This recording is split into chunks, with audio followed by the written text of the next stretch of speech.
Kembali bersiaran bersama kami di Sejahtera Asia pada pagi ini. Saya ditemani Jess dan juga tetamu istimewa kita.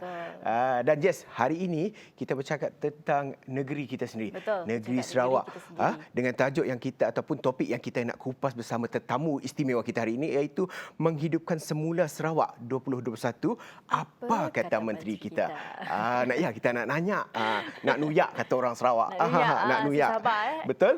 Dan seperti sedia maklum, di mana usaha meningkatkan industri pelancongan negara menjadi kerjasama ataupun keutamaan kita dalam kita memastikan peningkatan sosial ekonomi juga dan juga landscape pelancongan di negeri kita terus menjadi perkara utama. Dalam mencanak kepada negeri yang apa kata orang negeri yang hebat, negeri yang menjadi tujuan utama sektor pelancongan pada masa yang akan datang. Dan seperti mana yang dikatakan oleh Menteri Pelancongan, Kesenian dan Kebudayaan Datuk Seri Nancy Shukri semasa melawat Pusat Kecemerlangan Teknikal Sarawak Sentek pada 27 Disember 2020, mengatakan kementeriannya telah mendapat maklum balas baik daripada industri pelancongan tempatan, di mana pendapatan industri tersebut telah perlahan-lahan meningkat sejak insentif gelembung perjalanan hijau diperkenalkan oleh kerajaan pada tahun lepas. Dan untuk tidak melengahkan masa, kita mengalu-alukan kehadiran Yang Berhormat Datuk Haji Abdul Karim Rahman Hamzah, Menteri Pelancongan, Kesenian dan Warisan dan juga Menteri Belia dan Sukan Negeri Sarawak. Apa khabar? Yang Berhormat Datuk. Selamat datang ke Sejahtera Asia, Datuk. Ya, terima kasihlah menyebut diri saya. Assalamualaikum warahmatullahi wabarakatuh. Sihat ya? Ya, alhamdulillah. Dah breakfast Datuk? Dah breakfast kita tak? Adalah sikit-sikit tadi lepas subuh. Pakai ngisi perut dulu lah katanya. Okey, dan seterusnya Jess, kita ada perkongsian yang kita nak Datuk kongsikan hari ini, ya betul. Melalui program ataupun package Sia Sitok yang telah pun dilancarkan di negeri Sarawak situ. Dan apa sebenarnya Sia Sitok untuk pendedahan kepada penonton Sejahtera Asia pada hari ini? Kita semua tahu bahawa pandemik COVID-19 telah melumpuhkan sedikit sebanyak industri pelancongan, bukan saja di Sarawak tapi juga di semenanjung Malaysia dan juga dunia. Jadi untuk menggerakkan supaya industri ini, pengusaha-pengusaha tempat-tempat pelancongan di Sarawak ini masih dikunjungi oleh orang, manusia, kerana kita menutup sempadan. Kita tahu pelancong daripada luar, sama ada daripada semenanjung Malaysia, Sabah ataupun jiran-jiran kita ataupun daripada dunia luar. Kita tidak benarkan masuk, jadi kita perlu gerakkan state domestic tourism tu ataupun pelancong-pelancong dalam negeri. Sebab itulah Kementerian Pelancongan bersama-sama dengan agensi kita, Sarawak Tourism Board, kita merancang apa yang kita panggil program Sia Sitok. Jadi Sia Sitok, program itu lebih menjurus kepada untuk menggerakkan supaya rakyat kita di negeri ini melawat tempat-tempat peranginan. Karena kita tahu tiap-tiap tahun apabila musim cuti, ramai orang Sarawak pergi keluar, pergi ke China, pergi ke Singapura, semenanjung Malaysia, dan mereka tidak ramai masih belum lagi melihat produk-produk kita sendiri. Sebab itulah kita usahakan seperti itu dan kita injek, kita beri subsidi. Kosnya hanyalah, yang perlu mereka bayar hanyalah separuh. Dan banyak pengusaha-pengusaha, sama ada hotel ataupun travel and tour, mereka ikut sama program-program kita dan kita dapat melihat bahawa sambutannya cukup baik sekali. Jadi Sia Sitok ini programnya akan habis 31 bulan Mac ini dan melihat keadaan yang baik sambutannya, kita telah merancang program yang kedua, Sia Sitok 2, yang mana kita buka sedikit pintunya, yang mana kalau dahulu produk ini hanya untuk rakyat tempatan Sarawak dan juga mereka yang tinggal di Sarawak. Sia Sitok 2 mulanya daripada 31 Mac ini kita akan bukakan juga kepada warga Malaysia di Semenanjung Malaysia. Tapi dahulu 50% diskaun, tapi yang package yang baru ini dia ada diskaun tapi tidaklah seperti yang dahulu. Ia akan diumumkan pada 31 hari bulan. Dia nanti. tetap ada diskaun lah. Ya, ya. Diskaun. Ada diskaun tapi tidaklah Tidak seperti 50% dahulu lah. macam dahulu.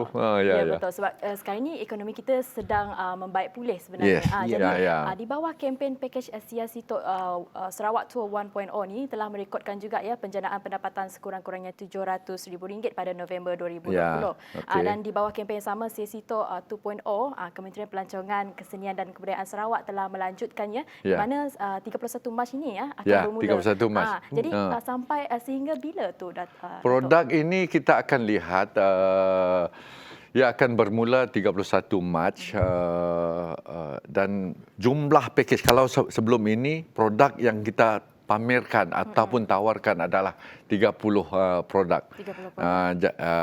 Untuk Siasito 2 ia akan ditambah 100%, 60 produk. Dan ia akan bermula pada 31 Mac dan kita akan beri 3 bulan kita lihat begitulah. 3 bulan, 3 bulan. Renew lah. Ya. Renew. Ya, kita lihat cara sambutan pengunjung dan juga rakyat kepada Tapi pakej saya ini.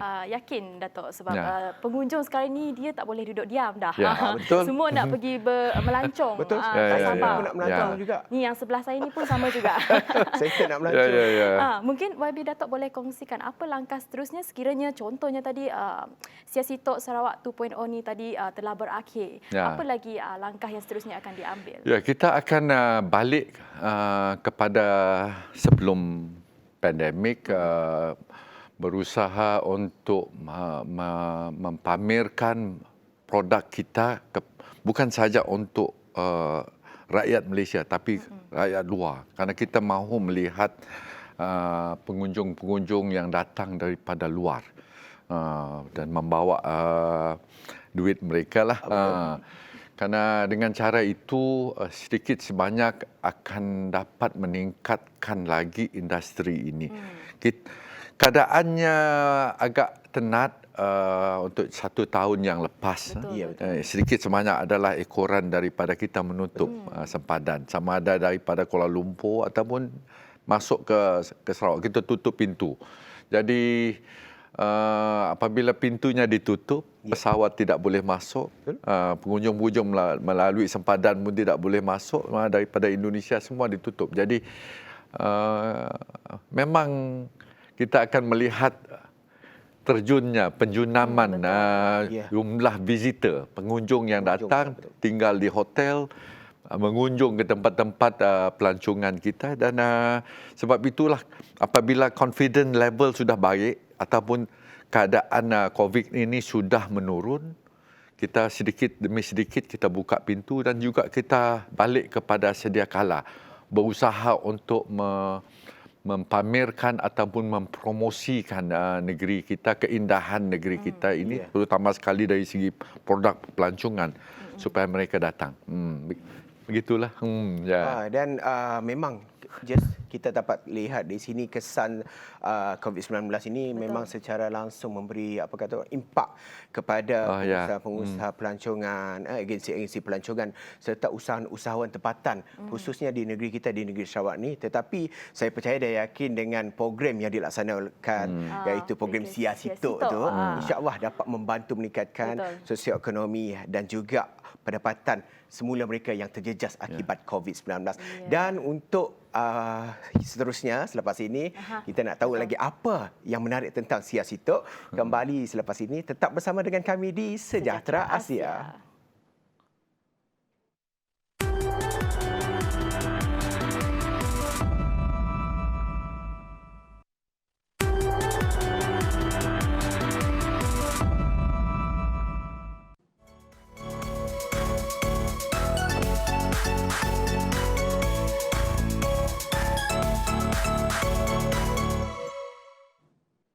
Kembali lagi dalam Sejahtera Asia bersama dengan saya Jessica John dan juga Wan Alif. Ini kali pertama kita digandingkannya Wan Alif. Betul. Diharapkan penonton suka dengan hos-hos yang baru yang mewarnai saya yang baru. Sejahtera Asia.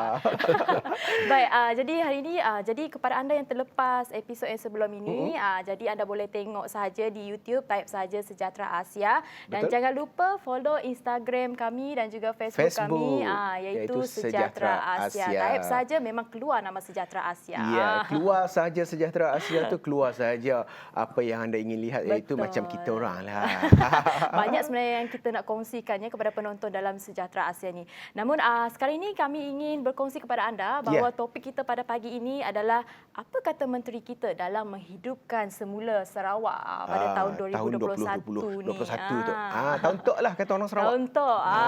Jadi tanpa membuang masa, kita ada tetamu yang sangat istimewa di mana kita berbesar hati, iaitu Datuk Karim Rahman Hamzah ya.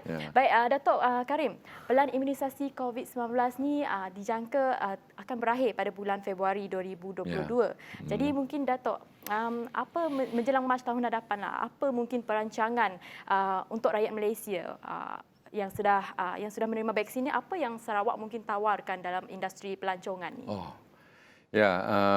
Meningkat ataupun menurunnya industri pelancongan banyak juga bergantung kepada bagaimana keadaan pandemik COVID-19 di Malaysia dan juga di Sarawak. Kalau dimaklumkan tadi oleh Jess bahawa harapan negara kita adalah untuk keadaannya sudah pulih pada Februari tahun 2022. Yang mana lebih kurang 70-80% rakyat Malaysia akan divaksinkan ataupun diinokulat. Tapi untuk negeri Sarawak, harapan kita adalah untuk kita dapat mencapai tahap itu lebih awal lagi, iaitu bulan Ogos tahun ini. Memang saya pun duduk dalam SDMC ataupun Jawatankuasa Darurat Negeri Sarawak. Dan kerajaan negeri yang amat berhormat Ketua Menteri kita mahu melihat kalau dapat rakyat Sarawak ini divaksin secepat mungkin dan sekurang-kurangnya dapat mencapai 70% by Ogos, bulan Ogos tahun ini. Inilah garis pengukurnya. Kalau kita dapat dan keadaan dunia yang dapat kita lihat pada masa ini, keadaannya sudah makin baik. Kalau kita lihat di Eropah lah, Asia Timur semuanya sudah bagus. Jadi kita boleh buat promosi pelancongan ini. Walau bagaimanapun, Kementerian Pelancongan Malaysia, Kementerian Pelancongan di Negeri Sarawak, kita sudah menyediakan platform-platform, event-event, program-program tertentu supaya apabila mudah orang nak berkunjung, semuanya sudah teratur. Sebab itu kita tidak mengenepikan program-program tertentu yang selalu kita aturkan tiap-tiap tahun. Dan sebab itulah untuk tahun ini kita ada program-program yang lebih kurang sudah diluluskan, tapi subjek tu tertakluk kepada keadaan semasa. Tapi bantuan daripada kementerian, bantuan daripada agensi-agensi pelancongan yang lain, semuanya sudah kita uruskan. Kerana kita tidak mahu terperangkap pada masa itu tidak mengatur. Betul. Dan mungkin banyak perancangan dan juga hala tuju kita menjelang apa kata orang tahun baru dan dalam norma baru juga. Dan saya tertarik dengan aktiviti ataupun aktiviti pelancongan. Salah satunya di Sarawak ini yang famous dengan regatta. Regatta. Memang kata orang bukan setakat orang Sarawak saja, lokal saja, tetapi menjadi tumpuan seluruh Malaysia. Luar negara pun ada. Jadi mungkin program-program sebegini mungkin ada diberi nafas baru ataupun pengubahsuaian yang berhormat Datuk sendiri akan tengok sendirilah macam mana hala tuju program-program yang selalu orang ada. Sebab selalu orang cakap bilalah kita nak tengok program macam ni. Mungkin ada sesuatu pembaharuan untuk program-program yang selalu negeri Sarawak ada. Regatta adalah satu daripada event ataupun majlis tahunan yang diadakan untuk pelancongan. Tiap-tiap tahun kita adakan Regatta Sarawak, tapi regatta secara kecil-kecilan memang banyak di negeri Sarawak. Sarawak is very popular dengan regatta. Tapi untuk tahun ini saya rasa kemungkinan kita tidak mengadakan regatta, tapi terpulang kepada kerajaan negeri. Kalau arahannya kita aturkan, karena regatta ni yang melibatkan ramai penonton, sampai 10,000, lebih 10,000 yang di tepi-tepi tebing tu untuk melihat perlombaan perahu. Tapi untuk tahun hadapan, insya-Allah saya percaya Regatta Sarawak tetap akan diadakan. Tapi event-event yang lain yang kita adakan kemungkinan tidak begitu melibatkan keadaan penonton yang bergelut, ramai. Seperti Spartan Trail yang kita rancang untuk adakan dalam bulan Oktober yang melibatkan lebih kurang 2,000 pelari. Mungkin daripada 2,000 pelari itu 1,000 adalah daripada luar negara. Karena kita telah bid ataupun memohon untuk dapat mengadakan, dan alhamdulillah kita telah diberi mandat ataupun the rights to organize Spartan Trail, the only Asian city. Yang lain dia ada 6 kalau tak silap saya untuk seluruh dunia, dan yang lain itu semua di Amerika dan di Eropah. Di Asia hanya 1 saja di Sarawak. Itu yang kita rasa bangga. Dan ia akan diadakan dalam bulan Oktober. Dan harapan saya bila masa waktu itu tiba, keadaan COVID sudah reda. Kalau dapat tak ada teruslah. Kalau dapat tak ada teruslah COVID lagi. Tapi yang program macam itu penontonnya tidak berapa ramai. Tapi partisipasinya, partisipannya ramai. Betul. Wow, banyak sebenarnya program yang telah dilakukan, dan juga disusun segala atur, segala macam kita katakan imbuhan ataupun peruntukan yang telah diberikan oleh kerajaan telah diinjek untuk pembangunan ataupun projek-projek yang dijalankan. Betul. Baik. Jadi untuk ini kita akan berbicara mengenai, kita beralih kepada Gabungan Parti Sarawak GPS. Kita beralih kepada YB sendiri merupakan Menteri Belia dan soalan politik ni. Soalan politik sedikitlah. Tapi untuk Gabungan Parti Sarawak GPS telah menyatakan sokongan terhadap rang undang-undang RUU Perlembagaan Pindaan 2019 menurunkan had umur daripada 21 tahun kepada 18 tahun. Betul, yang boleh mengundi semasa diluluskan sebulan suara di Dewan Rakyat Kuala Lumpur pada tahun 2019. Jadi mengikut garis panduan United Nations Conventions of Right of Child, umur 18 tahun ini sebenarnya diiktiraf sebagai umur yang dah sesuai, matang untuk membuat keputusan. Jadi dari konteks Sarawak sendiri, Datuk, bagaimana Datuk di bawah Kementerian Belia dan Sukan memberikan keyakinan kepada golongan belia terutamanya untuk turun mengundi, sebab kita tahu banyak lagi golongan belia yang tak mengundi lagi ni, Datuk. Dan juga apa antara program atau aktiviti yang dianjurkan ataupun dirancang bagi mempersiapkan ataupun memberi lebih banyak lagi engagement dan empowerment kepada golongan muda ni, Datuk. Terima kasih, seronok soalan ni. Yang pertama saya cuba menghurai dulu yang part pertama tadi yang diberitahu. Memang parti-parti dalam gabungan GPS Sarawak semuanya menyokong rang undang-undang menurunkan had umur untuk mengundi dan jadi pengundi. Had mengundi dan juga untuk menjadi calon dalam pilihan raya umum ataupun pilihan raya negeri yang dahulunya memang ditetapkan 21 tahun ke atas.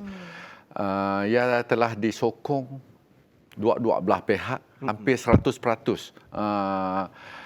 Ahli-ahli parlimen dari both divide dalam parlimen menyokong rang undang-undang itu. Sama ada rang undang-undang itu dapat dipraktikkan dalam pilihan raya umum ataupun pilihan raya negeri, dia tertakluk kepada berbagai perkara lagi.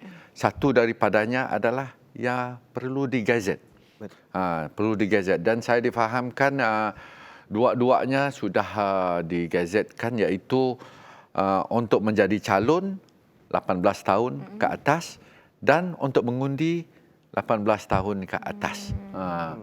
Tapi untuk menjadi pengundi di Malaysia, sama ada mereka sudah layak, apabila mereka sudah layak, seseorang itu perlu mendaftar. Di sinilah kita menghadapi masalah sikit. Untuk menjadi calon tak jadi masalah kerana dia tidak perlu pendaftaran. 18 tahun, kalau PRU, PRN, bawa kad pengenalan, bawa deposit duit, dia terus boleh jadi calon. Tapi untuk menjadi pengundi, ia perlu didaftar dengan SPR, Suruhanjaya Pilihan Raya. Di sinilah saya lihat ramai belia-belia yang sudah menjangkau umur 18 tahun, mereka tidak mendaftar. Terpulang kepada SPR sama ada untuk menerima pakai 21 tahun ataupun 18 tahun sebagai pengundi. It's up to SPR. Di pihak kementerian saya memang kita tidak melihat, kerana penglibatan kita tidaklah menjurus kepada terlibat dalam politik, kerana kementerian dia ada peranan yang lain. Tapi walau bagaimanapun kita mengalak belia-belia kita untuk mendaftar sebagai pengundi dan menjalankan tanggungjawab mereka sebagai warga negara Malaysia. Betul. Tapi belia ni, kita semua melalui proses itu. Ramai mereka tidaklah begitu. Ada ramai juga yang tidak begitu minat. Kerana jiwa remaja ni dia lain sedikit. Apabila mereka sudah berkahwin, baru pandangannya lain. Betul, kalau mereka masih lagi 18 tahun, jiwanya masih bergelora, dia lebih minat lagi dengan game, dia lebih minat lagi dengan sukan. Kadang-kadang kalau nak bicara berkenaan dengan politik, mereka tu. Tapi kementerian kita sentiasa berusaha untuk menanamkan semangat patriotisme, semangat patriotik kepada negeri, kepada negara, dengan harapan dengan tertanamnya cintakan negara itu, mereka mau terlibat dalam proses pengundian. Ya, begitulah. YB Datuk sendiri dah cakap pentingkan mendaftar dahulu. Itu tanggungjawab kita, betul tak? Yang belum daftar, tolong nak daftar demi kelangsungan untuk kita kata orang tu dapatkan sebuah pentadbiran yang yang terurus dan juga sistematik. Dan untuk bicara lebih lanjut, kita kembali selepas ini, tetap bersama kami di Sejahtera Asia. Jangan ke mana-mana.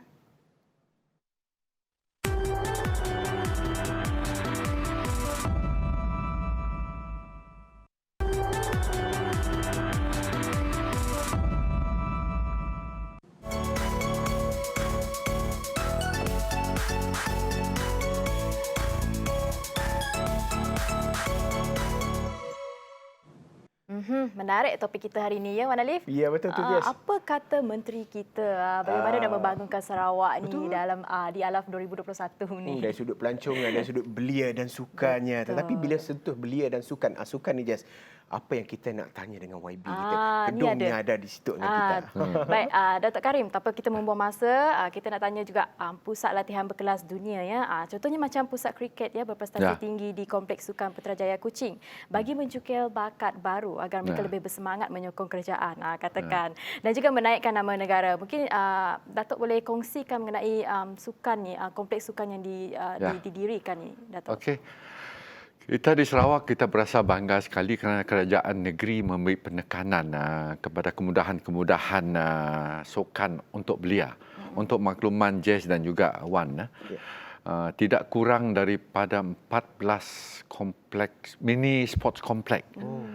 Sedang dalam perancangan ataupun dalam pembinaan pada masa ini di seluruh negeri Sarawak. 14. Untuk memenuhi kehendak-kehendak permintaan belia-belia di daerah-daerah. Ini adalah komplek-komplek baru, mini kompleks sukan yang baru. Yang sedia ada sudah, kalau tak silap saya, ada lebih kurang 30 mini sports komplek. Di Kuching, berlainan daripada negeri-negeri lain di Malaysia, kita ada one concentrated place ataupun pusat untuk sukan yang kita panggil Sarawak Sports Complex. Susah kita melihat di mana-mana tempat, termasuk di Bukit Jalil. Betul. Di mana di satu tempat kita ada 2 stadium, kita ada aquatic center, Pandalila Rinong, kita ada indoor stadium, kita ada squash hall, kita ada tempat menembak, kita ada hockey pitch, kita ada bowling, lawn ball, penuh sekali. Penuh. Dan yang terbaru, yang baru saya rasmikan minggu lepas, 2 minggu lepas, pusat untuk kriket. Pusat untuk kriket, dan selain daripada itu juga kita akan bina satu international rugby pitch supaya kita dapat menganjurkan kejohanan-kejohanan besar rugby, kerana rugby adalah satu daripada sukan yang sedang meningkat naik di Sarawak. Kalau dalam rugby wanita, memang Sarawak adalah antara yang paling kuat di Malaysia lah. Jadi sebab itulah saya mau melihat kompleks sukan ini dapat mengeluarkan atlet-atlet yang dapat mengharumkan nama negeri dan juga negara di masa akan datang. Dan satu daripada usaha saya, kalau dapat dalam jangka masa 2 tahun ini, mahu membina satu apa yang kita panggil Center of Performance, High Performance, Center of High Performance, untuk supaya atlet-atlet yang kita lihat boleh dipolish untuk menjadi juara, kita akan bawa di sana, di mana mereka akan diprogram oleh saintis-saintis sukan. Apakah makanan yang baik, minda mereka perlu diperkuatkan, otot-otot mereka. Seperti apa yang ada di Bukit Jalil. Bukit Jalil is a center of high performance. Sarawak perlu ada satu center tersebut, pusat tersebut, untuk kita dapat mengeluarkan atlet-atlet yang bagus. Inilah harapan saya, dengan harapan satu hari nanti Sarawak akan menjadi sebuah sport powerhouse. Betul. Ini bukan calang-calang orang yang boleh masuk dekat sana. Jadi dikabarkan juga pusat latihan ini berkelas antarabangsa seperti yang ada di England, Australia dan sebagainya. Jadi untuk ini apa kelebihannya sebenarnya pusat latihan yang berkelas antarabangsa ni? Kita tahu kita nak tarik golongan belia dan juga nak menaikkan lagi, nak mengharumkan lagi nama Sarawak khususnya lagi. Apa lagi sebenarnya tujuan pusat ini? Kita tahu golongan belia ni, kita tidak mereka golongan inilah yang agak tertarik dengan sukan. Betul. Yang suka bersukan dan beriadah.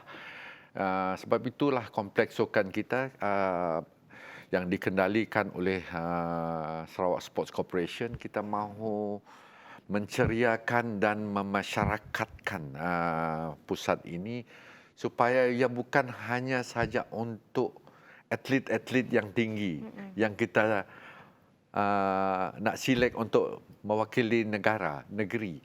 Tapi kita mahu lihat pusat itu sebagai satu tempat riadah yang mana publik boleh datang. Dan selain daripada itu, merapatkan diri ataupun keluarga, ibu dan bapa boleh membawa anak mereka tempat-tempat tersebut, dan daripada situ ia akan dapat menyuntik minat atlet-atlet, dan dengan cara itu insya-Allah kita akan dapat sampai ke satu peringkat yang mana atlet itu adalah atlet yang very kompetitif, bersemangat juang yang tinggi. Untuk makluman Jess dan Wan, selain daripada nama-nama sukan-sukan yang saya maklumkan tadi, kita juga ada perancangan untuk membina sebuah velodrome di kompleks sukan, dan dalam pembinaan pada masa ini juga sebuah sport village.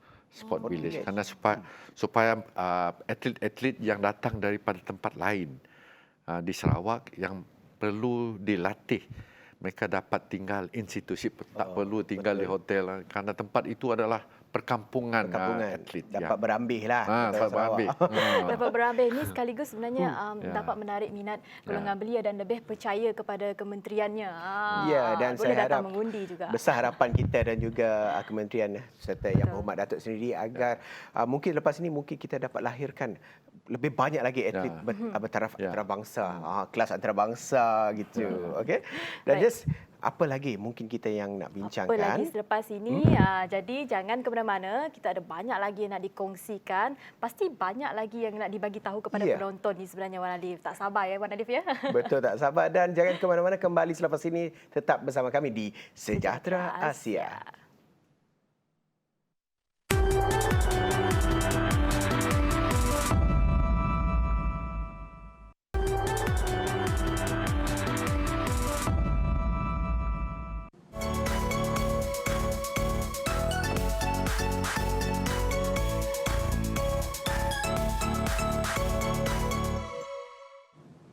Okey, terima kasih dan kembali bersiaran bersama kami di Sejahtera Asia untuk blok yang terakhir ini, Jess. Dan bersama tetamu istimewa kita. Tapi kali ini kita nak ambil kupas sedikitlah kepada Yang Berhormat Datuk kita. Walaupun beliau apa kata orang tu sibuk dengan kementerian, tetapi beliau merupakan juga ahli undangan negeri untuk N15 Asajaya. Dan Yang Berhormat Datuk baru-baru ini Yang Berhormat Datuk datang untuk bersama-sama dengan Div-Div Kenamaan serta Yang Amat Berhormat Ketua Menteri untuk perasmian Jambatan Batang Lupa yang merupakan jambatan terpanjang menyusuri sungai di negeri Sarawak. Di Malaysia. Di Malaysia. Ni info baru ya. Kampung saya. Kampung dia patutlah excited nak bincang pasal Jambatan Batang Lupa ni.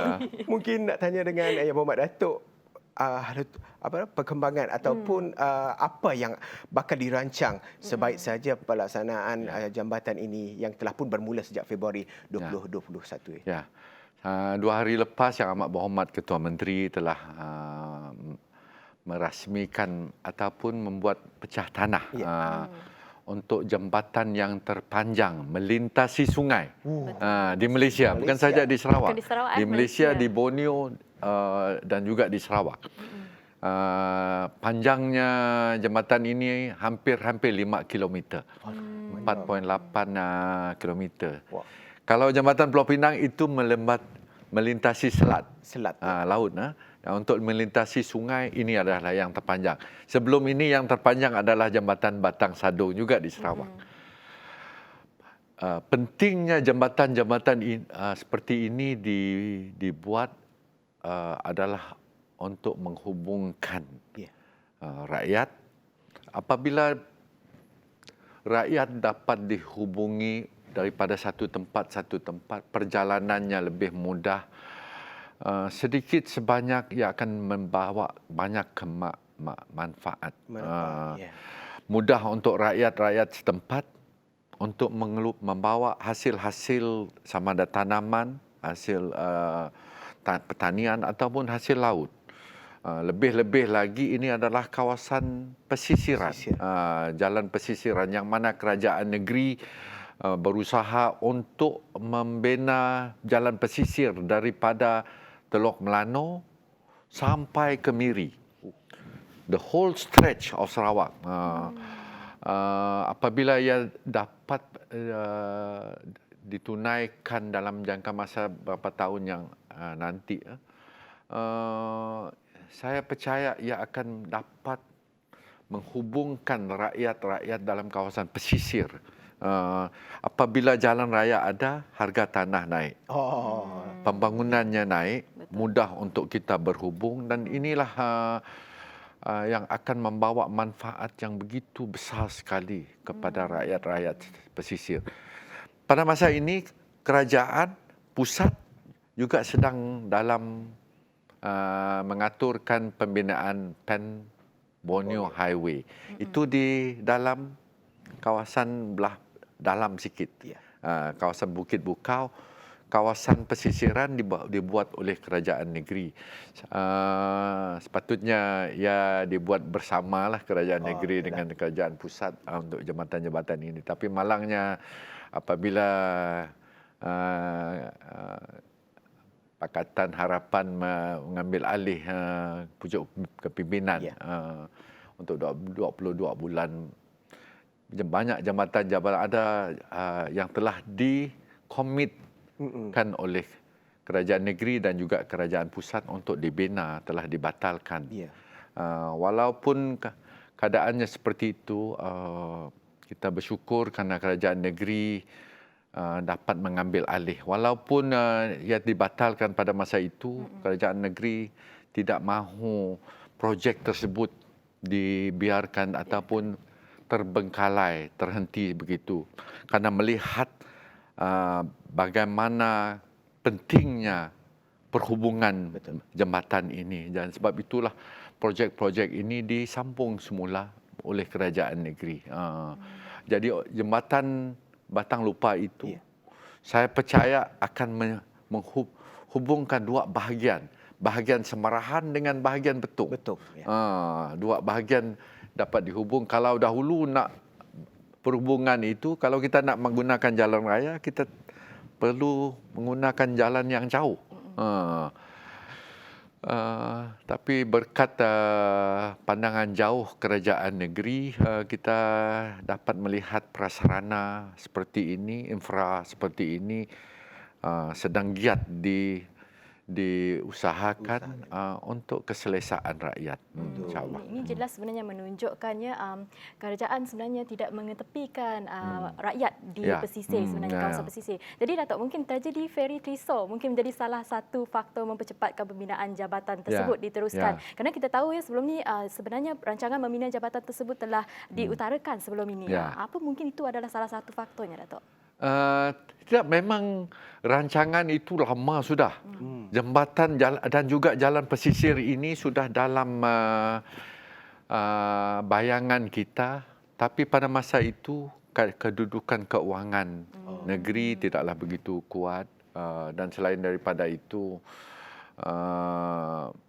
bantuan daripada kerajaan pusat pada masa itu tidaklah begitu apa yang kita harapkanlah. Minta maaflah saya mengatakan seperti ini, karena ramai rakyat Sarawak ni, mereka bersekolah, mereka membuat pengajian di Semenanjung Malaysia, masuk universiti.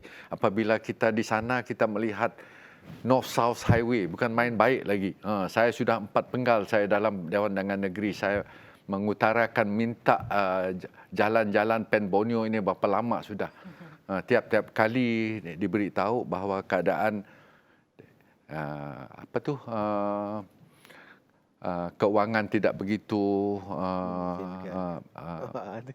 memberi kita harapan. Tapi walau bagaimanapun keadaan sudah agak berubah.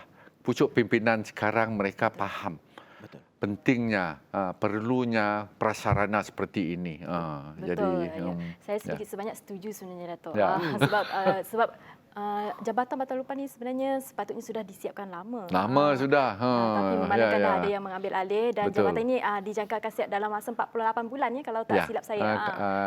Ia akan siap dalam tahun, kalau tidak ada apa-apa masalah, 2025. 2025. 2025.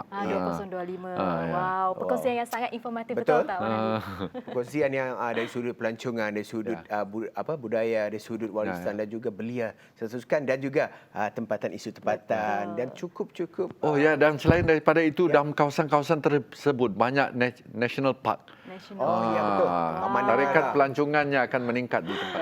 Banyak sebenarnya yang di-offer oleh Menteri Pelancongan kita. Jadi ini sebenarnya perkongsian yang sangat berguna kepada anda semua. Dan jangan lupa ya, sebab esok hari pun kita ada Sejahtera Asia masih bersama saya dan juga Shasha Denzlin. Itu pun gandingan baharu. Dan Sejahtera Asia hari ini mengucapkan terima kasih kepada Yang Berhormat Datuk Abdul Karim Rahman Hamzah, Menteri Pelancongan Kesenian dan juga Pelancongan Kesenian Kebudayaan Warisan Sarawak, dan juga Menteri Belia dan Sukan. Yang habis cukup asalnya sejam tu. Banyak lagi mau korek sebenarnya. Tapi apapun, terima kasih banyak-banyak ya, Datuk ya, sebab sudi bersama kita pada hari ini. Dan kepada anda semua, jangan terlepas ya untuk menonton Sejahtera Asia pada esok hari dan hari yang seterusnya. Sebab kita bersiaran selama seminggu. dengan topik-topik menarik dan juga hos-hos yang pastinya akan menyegarkan pagi anda. Tapi sebelum kita nak menutup Sejahtera Ada je Asia dia punya hari ini, pantun. kita ada pantun. Pantun. Sayang Asajaya tanahnya rata, tempat orang kampung memacak kota. Terima kasih Sejahtera Asia berkata, YB nang steady, tu baru YB kita. Okey, jumpa lagi pantunnya. dan kita tetapkan kesetiaan anda bersama dengan kami di Sejahtera Asia yang akan bersiaran setiap hari di kaca TV anda. Saya Wan Alif dan Saya Jessica John daripada Inspirasi, kami cetuskan inovasi. Assalamualaikum. Bye-bye.